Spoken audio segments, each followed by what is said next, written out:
تھوڑے سے عمل کو بھی اللہ رب العزت بہت بڑے اجر سے قبول فرما رہا ہوتا ہے. فرماتے ہیں مثال سے میں سمجھا دیتا ہوں. اصحاب کہف کے اتنا نام ہے نا, پورے قرآن عظیم الشان میں آپ دیکھیں گے سورہ کہف ہے پورا, پھر اس میں ان کا تذکرہ ہے, وہ اللہ کے محبوب بندے ہیں, حتیٰ کہ ان سے نسبت رکھنے والے کتے کا بھی تذکرہ ہے, ان کے ساتھ جانے والے کتے کا بھی تذکرہ ہے. فرماتے ہیں اصحاب کہف نے عمل کیا تھا؟ کون سا عمل تھا؟ زیادہ نمازیں تھیں, زیادہ روزے رکھے ہوئے تھے, زیادہ عبادات اور طاعت تھے؟ نہیں. آپ اگر ان کی ہسٹری کو پڑھیں گے نا, زیادہ عبادات اور طاعت نہیں تھے. کیا تھا اس میں سے؟ فرماتے ہیں ماں سوائے اس کی کہ انہوں نے ایک ہجرت کی تھی, اور ہجرت بھی ظالم جابر اور کافر بادشاہ سے ہجرت کر کے چلے گئے. ان کی علاوہ اس میں سے کوئی نیک عمل اور ہمارے خیال اور سوچ میں زیادہ نہیں ہے. ایک عمل کیا نا, فرماتے یہ ایک عمل ان کا اتنا اعتبار ہوا ان کو کہ اللہ نے اسے اپنی ولی بنا لی. کیوں؟ اس وقت ضرورت اس امر کی تھی کہ ایک بادشاہ وقت کے خلاف علم اٹھایا جائے.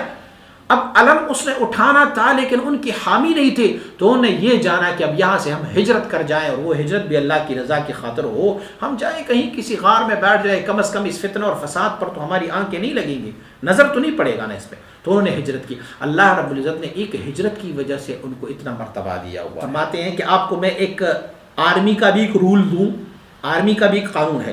فرماتے ہیں اگر کسی ملک پر کسی دشمن قوت کا غلبہ ہو جائے, اور اس وقت اس ملک کی ایک سپاہی جو ہے وہ تھوڑی سی اپنی ایکٹیویٹی دکھائے, تھوڑی سی بہادری دکھائے, تو ان کو بہت زیادہ اعتبار دیا جا رہا ہوتا ہے.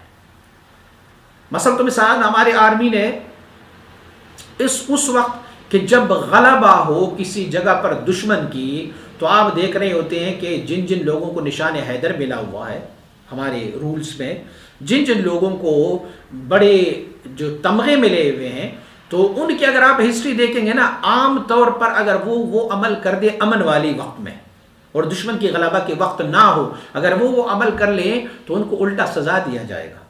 لیکن دشمن کی غلبی کے وقت انہوں نے جب یہ کام کیا, کسی نے اپنی جہاز کو سیدھا جا کے گرا دیا, انہیں نشان حیدر مل گیا.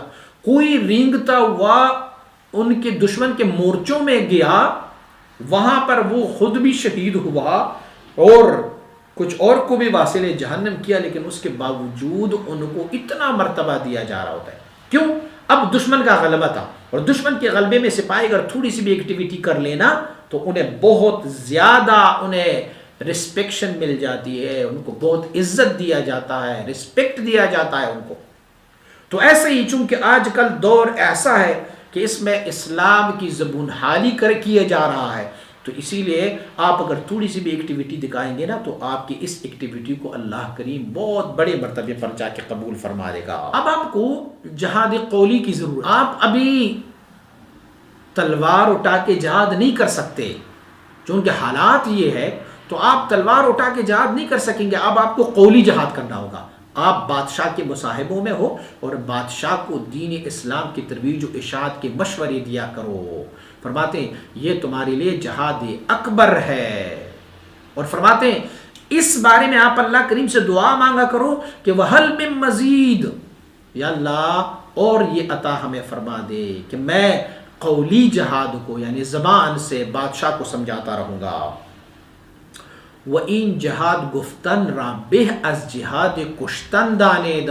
فرماتے ہیں آپ جو ہے وہ گفتن والی جہاد, گفتار والی بولنے والی جہاد کو آپ ابھی قتل کرنے والے جہاد سے افضل جانو. قتل کرنے والے جہاد سے آپ افضل جانو, کیونکہ وہاں آپ قتل کرو گے تو دو بندوں کو قتل کریں گے. آپ پوری قانون کو تبدیل کرنے کی کوشش کرو. جب قانون تبدیل ہو, آپ بادشاہ کے مصاحبوں میں ہو, تو جب آپ قانون تبدیل کرنے کی کوشش کرو گے تو پھر مسلمانوں کی زبون حالی بھی ختم ہو جائے گی. فرماتے ہیں ہم جیسے بندے جو ہے نا, فقرائے بے دست و پا, ہمیں یہ جہاد میسر نہیں ہے, کیونکہ ہم بادشاہ کے مصاحبوں میں سے نہیں ہیں, ہم بادشاہ سے دور ہیں. اور آپ کو یہ فضیلت ملی ہوئی ہے کہ آپ بادشاہ کے دربار میں ہو، فلہذا آپ قولی جہاد کر لیا کرو. ہنیئا لارباب النعیم نعیمها وللعاشق المسکین ما یتجرع.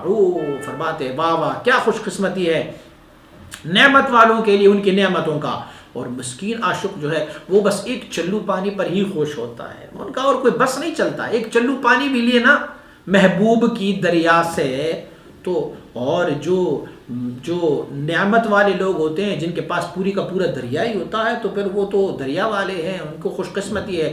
لیکن ہم جیسے مسکینوں کو اگر ایک چلو پانی بھی مل جائے تو بڑی بات ہے. فرماتے آپ کو یہ نعمت ملا ہوا ہے کہ آپ بادشاہ کے مصاحب میں سے ہو، بادشاہ کے دربار میں ہو، اسی لیے آپ اس نعمت کا فائدہ اٹھاؤ اور بادشاہ کو آپ سیدھے رستے پر لگاؤ. دادم ترا از گنج مقصود نشان گرمان رسیدیم تو شاید برسی. ہم نے آپ کو جو خزانہ ہے مقصود کا ان کا پتہ تو بتا دیا ہے، اگر میں نہیں پہنچ سکا وہاں تو ہو سکتا ہے آپ تو پہنچ جاؤ گے نا، ہم تو اب رہ گئے نہیں پہنچ سکتے، لیکن آپ کو میں نے نشان بتایا کہ یہ مقصود والا خزانہ کہاں پڑا ہوا ہے، میں نے آپ کو بتا دیا ہے. اچھا اب کوئی اعتراض کر لی کہ یار تم لوگ جو ہے وہ بادشاہ کے مصاحب ہوتے ہو، بادشاہ کے درباروں میں جاتے ہو، بادشاہ کے ساتھ بیٹھ جاتے ہو، تو یہ تو اچھی نہیں ہے، فقراء کو وہاں نہیں جانا چاہیے.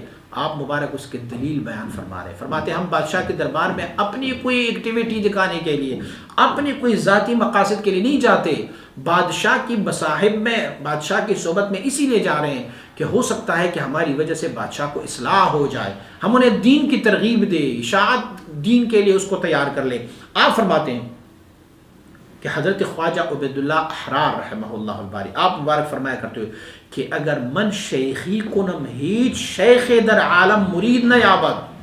سبحان اللہ. آپ فرماتے ہیں آپ مبارک فرمایا کرتے ہوتے تھے کہ اگر میں پیری مریدی پر آ جاؤں نا، میں اگر مرید بنانا شروع کر دوں تو پوری دنیا میں کوئی بندہ کسی اور کا مرید ہی نہیں بنے گا، سارے میری مرید ہوں گے.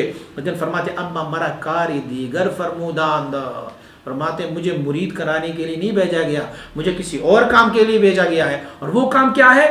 وَآن ترویج شریعت و تائید ملت است.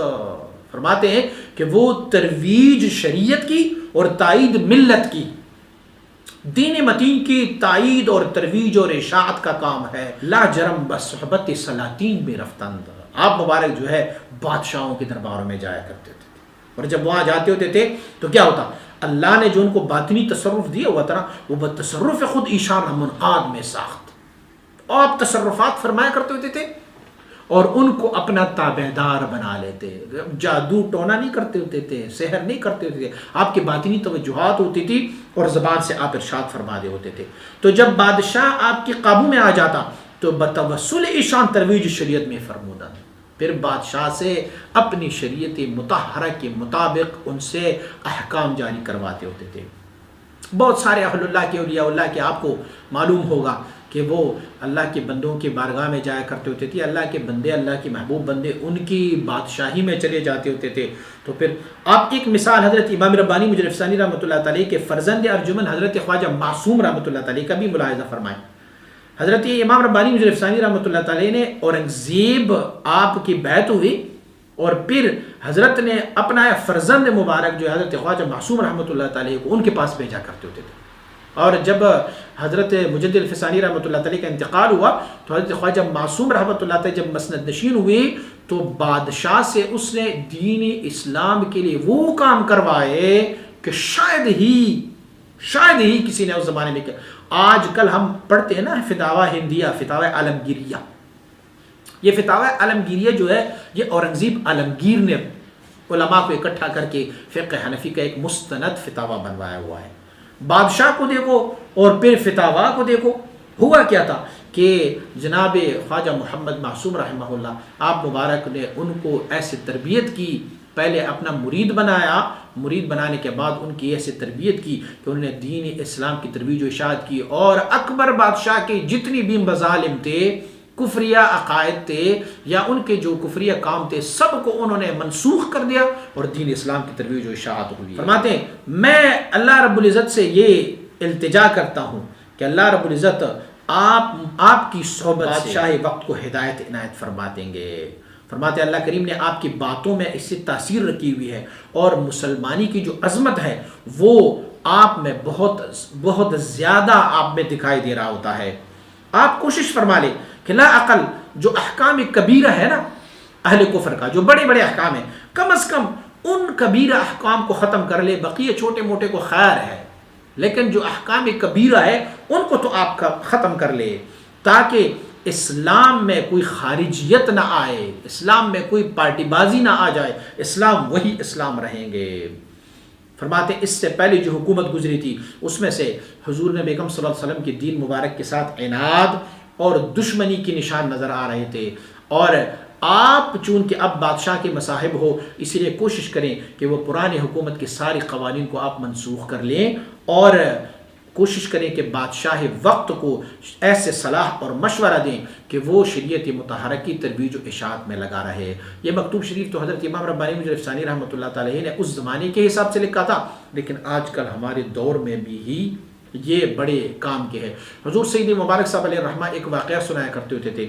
آپ فرمایا کرتے ہوتے تھے کہ ایک سرحدی چوکی پر ایک بندہ جو آرمی کی ڈیوٹی سر انجام دے رہا تھا، وہاں پر چوکیدار تھے، تو وہاں چوکی میں آنے والے جتنی بھی لوگ تھے، بارڈر جب کراس کرتے ہوتے تھے تو وہ ان کے ساتھ بہت اچھے رویے کے ساتھ، بہت اچھے اخلاق کے ساتھ ان کو بارڈر کراس کراتے ہوتے تھے. لوگ بڑے خوش تھے کہ بارڈر آسانی سے کراس کرتے ہیں، ایک وہاں پر سپاہی ہے جو ہمارا امداد کرتے ہیں، مدد کرتے ہیں.